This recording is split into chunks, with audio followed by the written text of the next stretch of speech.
Chapter 5. Meet Me in the City. I don't want to be negative.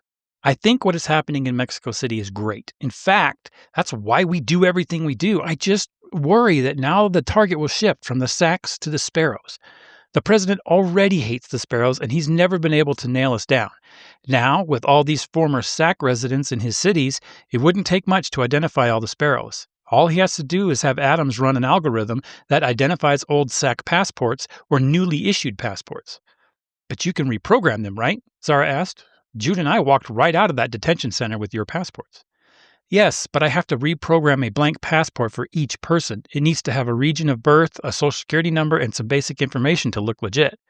Can you teach me? Zara asked. Sure, but that's still only 2 people. That's twice as many as a minute ago. We can train more people, and eventually we can have a programmer in each nest. I'll talk to Max about getting blanks. We'll need a lot of them. You're starting to sound like your husband, Chiela smirked. There's always a solution, Zara said with a wide grin. Here are some insights. Why do you think President Connor will not be satisfied with the Sacs gone? Well, there's 2 reasons. One is control. He still doesn't have 100% control. As long as anyone is listening to the Sparrows, there's another narrative. There's another point of view that he doesn't control, so he doesn't have 100%. And the other thing is the Sparrows, their influence is spreading.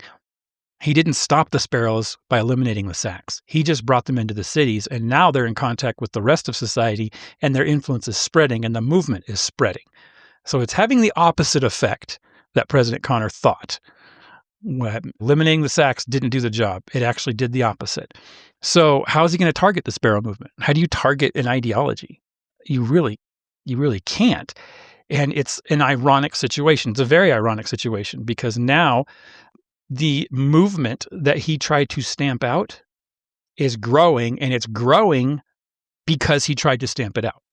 The more he tries to control the Sparrows and control the narrative, the more that they come together, they see the truth, they work together, they survive, and they continue to live in the truth, to spread the true narrative. And the more he looks like a dictator and the less like a democratic president, and the cycle continues. So it could have gone both ways. It could have been that the Sacs were wiped out, they came into the cities, and the people who identified as Sparrows just became hopeless and depressed like everyone else. But it didn't do that because of that survival experience. The Sac residents came into the cities. They're helping each other, even in settling in the cities, and the people already in the cities are seeing how these people work together and these relationships they have. And that spark of hope is causing the Sparrow movement to spread. And the harder President Connor tries to stamp it out, the more it spreads. So stay tuned for Chapter 6. We're going to have a little bit of a detour here just to get some context of what's going on in New America. And we're going to just see how the Sparrows' influence spreads and how it impacts the rest of New America.